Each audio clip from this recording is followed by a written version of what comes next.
अगर तुम्हारी short videos पे भी कुछ ऐसे व्यूज आते हैं तो डेफिनेटली तुम्हारा शॉर्ट्स चैनल भी फ्रीज हो चुका है। और इस वीडियो में मैं तुम्हें ये तो बताऊंगा ही कि कैसे तुम अपने शॉर्ट्स चैनल को अनफ्रीज करवा सकते हो। साथ में ये भी बताऊंगा कि ऐसी कौन सी गलतियां हैं जिनकी वजह से तुम्हारा शॉर्ट्स चैनल फ्रीज हो जाता है। इनफैक्ट यही नहीं, हम इस वीडियो में ये भी जानेंगे कि शॉर्ट को कैसे अपलोड करना चाहिए, किस टाइम पे शॉर्ट को अपलोड करने से हमारी शॉर्ट वायरल हो जाती है, शॉर्ट का एल्गोरिथम काम कैसे करता है, कीवर्ड्स और हैशटैग को टाइटल में कैसे यूज करना चाहिए और भी बहुत कुछ। तो आओ सबसे पहले ये जानते हैं कि शॉर्ट्स का एल्गोरिथम एक्चुअली काम कैसे करता है। तुमने कभी ना कभी अपने शॉर्ट्स चैनल पे कुछ ऐसे व्यूज के ग्राफ तो देखे ही होंगे जिसमें स्टार्टिंग में थोड़े बहुत व्यूज आते हैं, देन एक स्पाइक दिखती है एंड उसके बाद एक फ्लैट लाइन दिखती है और लास्ट में इस फ्लैट लाइन को देखने से ऐसा लगता है कि YouTube हमारी शॉर्ट किसी को भेज ही नहीं रहा है। बट ये सच नहीं है, बिकॉज जब भी तुम एक शॉर्ट को अपलोड करते हो YouTube पे तो YouTube का एल्गोरिथम तुम्हारी शॉर्ट को कुछ रैंडम लोगों को भेजता है। और वो ऐसा क्यों करता है आओ जानते हैं। क्या तुम्हें पता है YouTube ये कैसे डिसाइड करता होगा कि कौन सी वीडियोस मुझे भेजनी है, कौन सी नहीं भेजनी? आओ मैं बताता हूँ। YouTube मेरी वॉच एंड सर्च हिस्ट्री को देखने के बाद ही ये डिसाइड करता है कि कौन सी वीडियोस मुझे पसंद आ सकती हैं और उन्हें ही वो सजेस्ट करता है मुझे। और ऐसे ही एल्गोरिथम तुम्हारी शॉर्ट की कोर ऑडियंस को फाइंड करने के लिए उन रैंडम लोगों की वॉच एंड सर्च हिस्ट्री को भी चेक करता है। आओ इसे एग्जांपल से समझते हैं। मान लो एक एक्स पर्सन ने अपनी फर्स्ट गेमिंग शॉट को अपलोड किया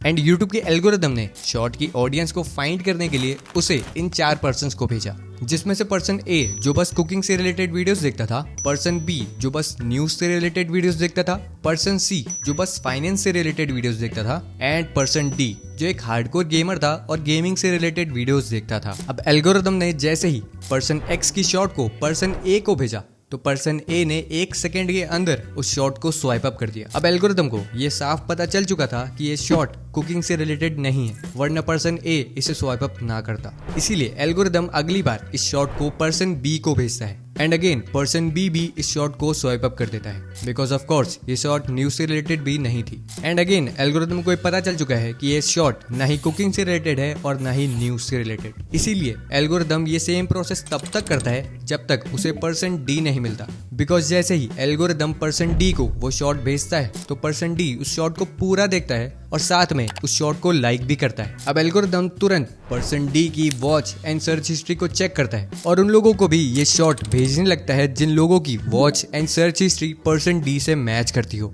अब अगर तुम अपने शॉट के इंप्रेशन वाले ग्राफ को देखोगे तो ओवरऑल ये ग्राफ फ्लैट ही दिखेगा, बट अगर तुम यहाँ लास्ट 7 डेज वाला फिल्टर लगा के देखोगे तो तुम्हें यहाँ साफ दिखेगा कि YouTube तुम्हारे शॉर्ट के इंप्रेशंस को भेज रहा है, बट वो थोड़ा स्लो हो गया है बिकॉज यहाँ YouTube पे एल्गोरिथम तुम्हारी शॉर्ट की ऑडियंस को फाइंड कर रहा है। इसीलिए तुम्हारी मोस्ट व्यूड वाली शॉर्ट का ग्राफ कुछ ऐसा दिखता है, बिकॉज जैसे ही एल्गोरिथम तुम्हारी शॉर्ट की ऑडियंस को फाइंड कर लेता है तो वो इंप्रेशन काउंट को बढ़ा देता है, just like your viral shot. But अगर तुम इस सीक्रेट ट्रिक को सही से यूज करोगे तो एल्गोरिथम तुम्हारी कोर ऑडियंस को फाइंड करने में बिल्कुल भी टाइम नहीं लगाने वाला। और वो कौन सी सीक्रेट ट्रिक है उसे जानने से पहले हमें ये जानना पड़ेगा कि वो कौन सी गलतियां हैं जिनकी वजह से तुम्हारी शॉर्ट का व्यूड इतना कम है। मैंने बहुत सारी वायरल शॉर्ट्स को देखा और मुझे उन सब में एक चीज कॉमन मिली। मैं तुम्हें यहाँ प्ले करके तो नहीं दिखा सकता, बट जो चीज मुझे सब में कॉमन मिली वो थी इन 3 टाइप्स के हुक, जिसमें फर्स्ट नंबर पे आता है शॉर्ट का थंबनेल, सेकंड पे आता है शॉर्ट का टाइटल,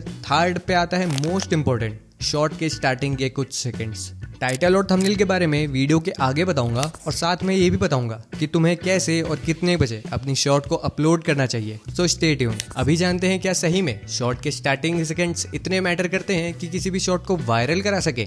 तो इसका जवाब है हाँ। आओ इसे अच्छे से समझते हैं। मान लो मैंने एक शॉर्ट बनाई जिसमें मैं ये रिवील करने वाला हूँ कि मेरी टोटल YouTube की अर्निंग कितनी है, बट शॉर्ट के स्टार्टिंग में ही मैं ये बोल दूं कि गाइस चैनल सब्सक्राइब कर दो, वीडियो को लाइक कर दो, शेयर कर दो एंड ऑल। तो क्या जो मेरी शॉर्ट को पहली बार वॉच कर रहा होगा उसे इन 3-4 सेकंड्स के अंदर ये समझ में आएगा कि मेरी शॉर्ट का पर्पस क्या है? Of course not, right? लेकिन अगर तुमने ये चीज सही नहीं की तो तुम्हारी शॉर्ट कभी भी वायरल नहीं होने वाली, जो है तुम्हारी शॉर्ट की लैंग्वेज। हाँ सीरियसली, तुम्हारी शॉर्ट की लैंग्वेज तुम्हारी शॉर्ट को वायरल कराने में बहुत बड़ा रोल प्ले करती है। इमेजिन करो मैंने एक वीडियो बनाई हो जो सिर्फ इंडिया में रहने वाले लोगों के लिए हो, लेकिन उस वीडियो को मैंने स्पेनिश में रिकॉर्ड किया हो, तो क्या उस वीडियो को 100% इंडियंस देख पाएंगे? Of course not, right? इसीलिए कोई भी वीडियो बनाने से पहले ये जरूर जान लेना कि उस वीडियो की एक्चुअल ऑडियंस कहाँ की होने वाली है। लेकिन भाई हम ये पता कैसे करें कि हमारी मैक्सिमम ऑडियंस कहाँ की है? आओ मैं बताता हूँ। इसके लिए सिंपली अपना YT स्टूडियो ऐप ओपन करो एंड इस एनालिटिक्स वाले ऑप्शन पे क्लिक कर दो, देन इस ऑडियंस वाले ऑप्शन पे क्लिक कर दो, थोड़ा स्क्रॉल डाउन करने के बाद तुम्हें यहाँ जियोग्राफिक का ऑप्शन मिलेगा, उस पर क्लिक कर दो एंड इस 28 डेज वाले फिल्टर को लाइफ टाइम पे सेट कर दो। तुम यहाँ देख सकते हो मेरी 33% से भी ज्यादा ऑडियंस इंडिया की है। तो ऑफ कोर्स अगर मैं अपनी वीडियो की लैंग्वेज हिंदी रखूंगा तो नो डाउट 80 से 90% इंडियंस मेरी वीडियोस को आराम से समझ जाएंगे। लेकिन भाई क्या टाइटल और डिस्क्रिप्शन भी हमारी शॉर्ट को वायरल कराने में हेल्प करता है? वायरल ही नहीं, टाइटल और डिस्क्रिप्शन तुम्हारी शॉर्ट को अनफ्रीज कराने में भी काफी हेल्प करता है। आओ बताता हूँ कैसे। मान लो मैंने एक शॉर्ट बनाई हो जिसमें मैं माइनक्राफ्ट के गेम प्ले दिखा रहा हूँ, बट उसके टाइटल और डिस्क्रिप्शन में मैंने BGMI से रिलेटेड कीवर्ड्स और हैशटैग डाल रखे हो। तो अब भले ही मेरी वीडियो माइनक्राफ्ट से रिलेटेड थी, लेकिन यूट्यूब पे एल्गोरिदम उसे BGMI की वीडियोस देखने वाले लोगों को ही भेजेगा। इसका रीजन ये है कि यूट्यूब का एल्गोरिदम तुम्हारी शॉर्ट को नहीं, तुम्हारी शॉर्ट के मेटा डेटा को देखता है। और मेटा डेटा में आती हैं ये 3 चीजें, तुम्हारी शॉर्ट का टाइटल, डिस्क्रिप्शन और कीवर्ड। लेकिन भाई हमें हैशटैग्स और कीवर्ड्स को कितना यूज करना चाहिए अपने डिस्क्रिप्शन में? इसका कोई एग्जैक्ट नंबर नहीं है मेरे पास, बट मैं अपने एक्सपीरियंस से बताऊं तो तुम्हें 10 से 15 हैशटैग्स और 20 से 25 कीवर्ड्स का यूज तो करना ही चाहिए अपने डिस्क्रिप्शन में। और भाई टाइटल में कितने यूज करूं? टाइटल में मैं सजेस्ट करूंगा कि तुम 5 से ज्यादा हैशटैग्स का यूज मत करो, बिकॉज ज्यादा हैशटैग्स यूज करने से एल्गोरिदम भी कंफ्यूज हो जाता है कि तुम किस हैशटैग को टारगेट करना चाहते हो। दैट्स वाई मैं सजेस्ट नहीं करूंगा कि तुम 5 से ज्यादा हैशटैग्स का यूज करो। और भाई क्या सही में हैशटैग्स और कीवर्ड को यूज करने से हमारा शॉर्ट चैनल भी अनफ्रीज हो सकता है? इसका जवाब है हाँ, बिकॉज जब भी तुम हैशटैग्स और कीवर्ड्स को अपने टाइटल और डिस्क्रिप्शन में यूज करते हो तो एल्गोरिदम को काफी हेल्प मिलती है तुम्हारी कोर ऑडियंस को फाइंड करने में। बाय द वे अगर तुम भी ये मिस्टेक करते हो तो 100% चांसेस आर कि तुम्हारा शॉर्ट चैनल भी फुल्ली फ्रीज हो जाएगा। और वो क्या है बताऊंगा, लेकिन उससे पहले 1 मिनट के अंदर ये जानते हैं कि कैसे तुम्हें अपनी शॉर्ट को अपलोड करना चाहिए। सिंपली अपना YouTube ऐप ओपन कर लो एंड इस प्लस वाला आइकन पे क्लिक कर दो। अब जो भी शॉर्ट तुम्हें अपलोड करनी है उसे सेलेक्ट कर लो यहाँ से एंड अब इस ऐड साउंड वाले ऑप्शन पे क्लिक कर दो। थोड़ा स्क्रॉल डाउन करने के बाद तुम्हें यहाँ टॉप साउंड्स का ऑप्शन मिलेगा। By the way top sounds के अंदर जितने भी सॉन्ग्स तुम्हें मिलते हैं वो सारे एकदम ट्रेंडिंग होते हैं, इसीलिए बहुत ज्यादा चांसेस है कि जो सॉन्ग तुम सेलेक्ट करते हो उस सॉन्ग के साथ तुम्हारी शॉर्ट्स भी वायरल हो सकती हैं। इनफैक्ट तुम देख सकते हो इस सॉन्ग पे टोटल कितनी सारी शॉर्ट्स बन चुकी हैं। तो मैं भी इसे ही सेलेक्ट कर लेता हूँ ताकि इस सॉन्ग की वजह से मेरी भी शॉर्ट रैंक करने लगे। यहाँ पे सॉन्ग को सेलेक्ट करने के लिए तुम्हें बस इस एरो पे क्लिक करना होगा, देन इस आइकन पे क्लिक करना है एंड दैट्स इट। अब तुम्हें बस ऑडियो वाले सेक्शन में जाके अपनी ऑडियो को 100% रहने देना है और सॉन्ग वाली ऑडियो को 5% कर देना है। जैसे ही ऑडियो सेलेक्ट हो जाए तो तुम इस क्रॉस वाले आइकन पे क्लिक कर देना, देन इस नेक्स्ट वाले आइकन पे क्लिक कर देना। अब अगर तुम अपनी शॉर्ट के लिए थंबनेल सेलेक्ट करना चाहते हो तो यहाँ पे तुम्हें एक पेंसिल वाला आइकन शो हो रहा होगा, उस पे क्लिक कर दो। अब जिस भी फ्रेम को तुम अपना थंबनेल बनाना चाहते हो उसे सेलेक्ट कर लो यहाँ से एंड दैट्स इट। अब जैसे ही तुम्हारी वीडियो 100% प्रोसेस हो जाए तो तुम उसे तुरंत पब्लिक भी कर सकते हो। भाई तुमने ये तो बता दिया कि अपलोड कैसे करना है, बट ये नहीं बताया कि हर वीक मुझे कितनी शॉर्ट अपलोड करनी चाहिए। यहाँ भी इसका कोई एग्जैक्ट नंबर नहीं है कि तुम्हें इतनी शॉर्ट्स तो अपलोड करनी ही चाहिए हर वीक। तो भाई हम ये कैसे पता करें कि हमारे लिए कितनी शॉर्ट्स अपलोड करना बेस्ट रहेगा? इसके लिए तुम यूज कर सकते हो इस ट्रिक का, जिससे तुम आराम से जान सकते हो कि तुम्हें कितनी शॉर्ट्स अपलोड करनी चाहिए हर वीक,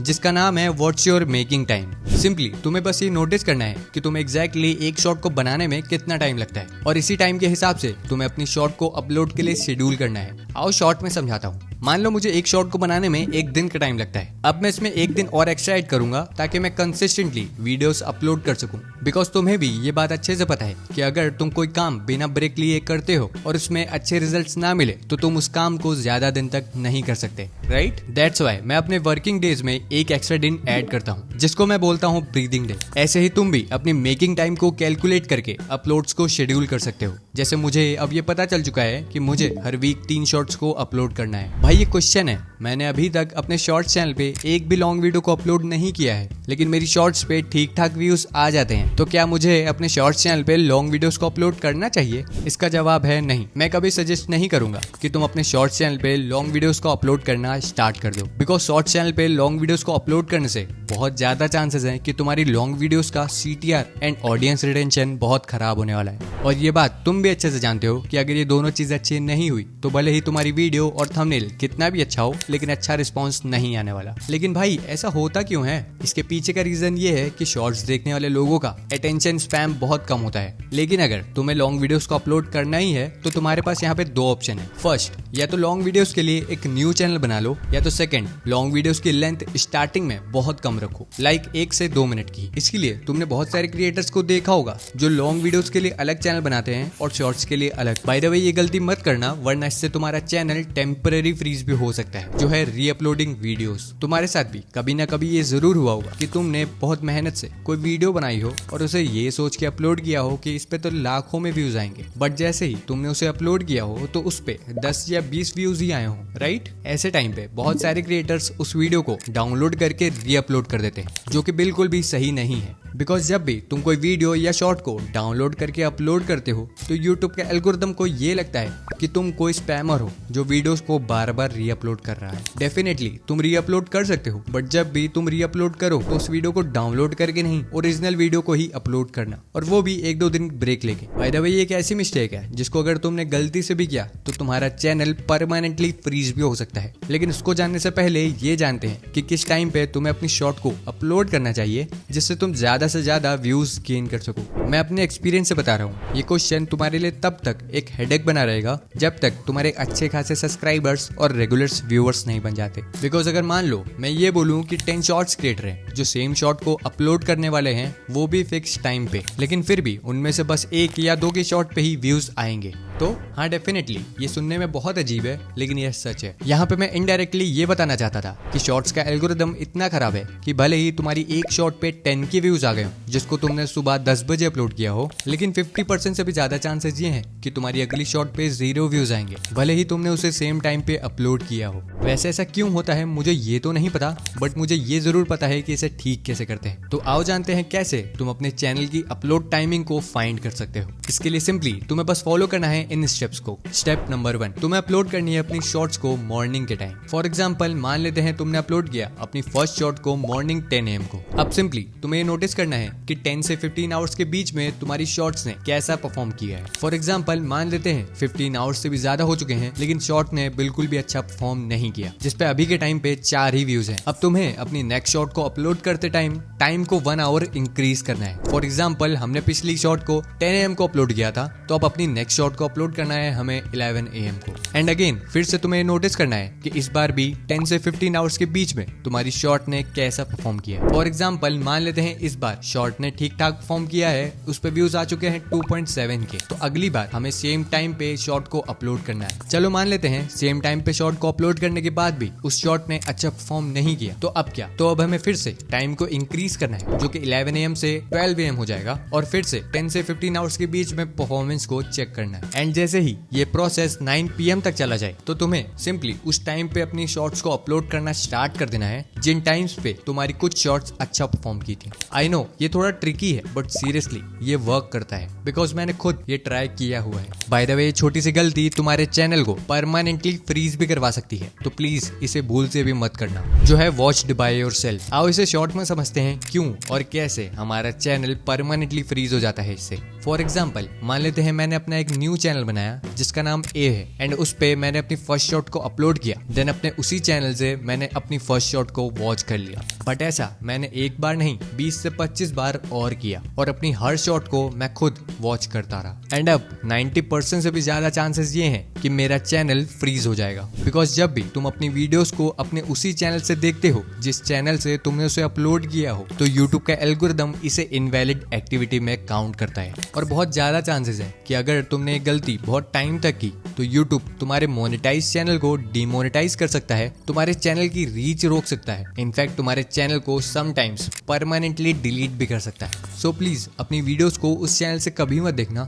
जिस चैनल से तुमने उसे अपलोड किया हो, और अगर तुम्हें देखना ही है उसे तो तुम उसके लिए एक अलग चैनल बना लो। वैसे अगर तुम इस ट्रिक का यूज करते हो तो बहुत ज्यादा चांसेस है तुम्हारा शॉर्ट्स चैनल बहुत ही जल्द अनफ्रीज हो जाएगा। रिसेंटली मैंने नोटिस किया है कि जब भी तुम अपने शॉर्ट्स चैनल पे लॉन्ग वीडियोस को पहले अपलोड करते हो तो तुम्हारी शॉर्ट्स फ्रीज होने के चांसेस बहुत कम हो जाते हैं। इसके पीछे का एग्जैक्ट रीजन तो मुझे नहीं पता, बट जो मुझे लगता है वो ये है कि जब भी तुम लॉन्ग वीडियोस को पहले अपलोड करते हो तो यूट्यूब शॉर्ट वीडियोस के कंपैरिजन में बहुत कम टाइम लगाता है तुम्हारी कोर ऑडियंस को फाइंड करने में, और जैसे ही यूट्यूब तुम्हारी कोर ऑडियंस को फाइंड कर लेता है तो वो उन लोगों को भी तुम्हारी शॉर्ट्स भेजने लगता है जिन्होंने तुम्हारी लॉन्ग वीडियोस को देखा है। आई नो, मैं थोड़ी देर पहले ये बोल रहा था कि शॉर्ट्स चैनल पे लॉन्ग वीडियोस को अपलोड नहीं करना चाहिए। मैं वहाँ लॉन्ग टर्म तक वीडियोस अपलोड करने के लिए मना कर रहा था, शॉर्ट टर्म्स के लिए नहीं। इसीलिए मैं साथ में ये भी सजेस्ट करूंगा कि जैसे ही तुम्हारा शॉर्ट्स चैनल अनफ्रीज हो जाए तो तुम लॉन्ग वीडियोस के लिए एक अलग न्यू चैनल बना लेना। बाय द वे, अगर तुम अपने शॉर्ट्स चैनल को 6 दिन के अंदर अनफ्रीज कराना चाहते हो तो इस वीडियो पे क्लिक कर दो, बिकॉज इस वीडियो में मैंने वो सारी सीक्रेट ट्रिक को रिवील किया है जिनको मैं खुद यूज करता था अपने शॉर्ट्स चैनल को अनफ्रीज करवाने में।